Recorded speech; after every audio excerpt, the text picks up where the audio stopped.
All right, if this story doesn't make your stomach turn, I don't know that anything will make your stomach turn. Imagine being the president, sending Americans into combat, watching them die because of your optional war, and then playing games with the numbers because the deaths are really politically inconvenient. That is exactly what the Trump administration is doing. There's reporting from CNBC and the New York Times that the Pentagon's official death toll from the Iran war suddenly dropped from 18 to 14 in a single day. We reported to you that it was at 16. It then went up to 18 service members killed thanks to Donald Trump's war. And suddenly it goes from 18 to 14. Now, was anybody brought back to life in some kind of incredible resurrection? No. The reason that the death toll was dropped from 18 to 14 was because 4 service members who were killed in the last month reportedly were killed the day after Trump said we have a ceasefire. Okay? Think about how grotesque that is. What they've done is essentially say, because those deaths happened after Trump said we have a ceasefire, we're just not going to count them as part of the war, even though they obviously are. Now, by the way, Donald Trump knows that the number really is 18 because Trump just said, you know, we this is routine. He goes, we were in Vietnam for 20 years. We lost hundreds of thousands, Afghanistan, blah, blah, blah. We only lost 18 this time so far. So he knows that the number is 18. Take a look at this, and then we'll talk more about what the administration is doing. And here, you know, we were in Vietnam for 20 years, lost thousands and hundreds of thousands of lives, but thousands and thousands of lives. We were in Afghanistan for years. We were in all these wars that you heard about for years and years. We were, you know, I called them never-ending wars. Well, we're in for 4 months. And I had a very sad day yesterday. I went to Dover. 4 great American patriots killed. That's 18 in 2 wars, and 1 is too many. But it's 18, whereas in Vietnam we lost 200,000. We lost. So Trump knows. Trump knows the real number is 18, but the Pentagon is playing games and going, technically 4 happened during a ceasefire, so they're not because of the Iran war. It doesn't really change anything. The families of those 4 Americans didn't lose someone less. The troops are no less dead because Trump said, actually, that was during the ceasefire. Now, the Pentagon later said, oh, we had a temporary data disruption with the casualty website. I don't know about that. And the bigger problem is that this is an administration that has earned serious skepticism because they always choose politics over being transparent. Members of Congress are complaining they're not getting complete casualty information. And the Pentagon is giving very few detailed briefings about what's going on with this conflict, particularly with the deaths.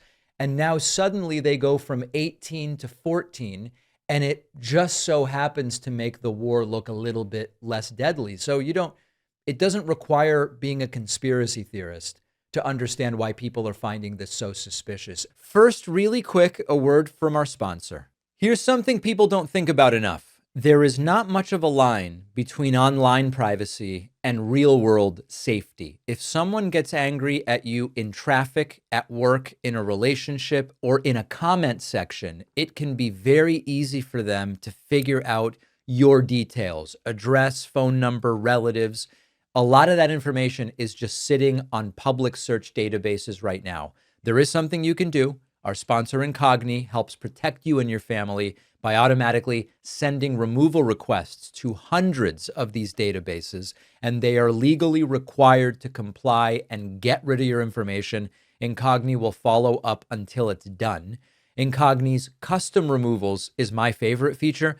If I find information on a random directory or an obscure business database or some new people search site, I just paste the link into Incogni. Their privacy experts work to get it removed. Removing your information from these online databases is critical to protect yourself and your loved ones.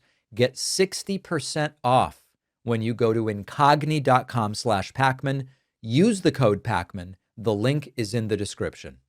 Now back to the video. And the part that really gets me is Trump has spent so long accusing everybody else, especially Democrats, but also even like George W. Bush, of disrespecting the military. And he says Democrats hate the troops. Bush shouldn't have gone to Iraq, even though at the time Trump told Howard Stern, yes, I would have gone in. He says the media doesn't care about the troops, and he tries to wrap himself in the flag every chance he gets. But his instinct when American service members die because of his decision is to massage the statistics and make them look a little bit less bad politically. That's using the troops. And as we covered yesterday, Donald Trump also has been using the troops by saying, a group of 4 service members that died, they all loved the war. They said, we've got to prevent Iran from getting a nuclear weapon. So the troops are being used by Donald Trump. And the military isn't supposed to be a PR department, and the casualty count isn't supposed to be a talking point. These are human beings. They have names, they have families, they have friends, and their futures were taken from them because of Donald Trump's choice to send the sons of daughters of the country into war. I believe that the patriotic thing to do, the pro-troop thing to do, and the pro-military thing to do, this is the bare minimum. We must really be sure that we have no choice but to send troops into harm's way when we do it. When the Iraq War was started by George W. Bush in 2003 based on faulty or downright fraudulent intelligence, it was not patriotic to go, what a great mission, support the troops, this is a good... No, we would say, we never should have put the troops in harm's way and thousands died. And the minimum you can do once they die is tell us how many have really been killed. Tell us how many have really been wounded. Tell us what the mission is. Tell us what the objectives are. And don't move numbers around because they make for better headlines or whatever. Now, one other thing. When Trump says 18 died, and then the administration goes, actually, it's not 18, it's 14. There are only a couple possibilities. One is there's the downright deception possibility that I already talked about.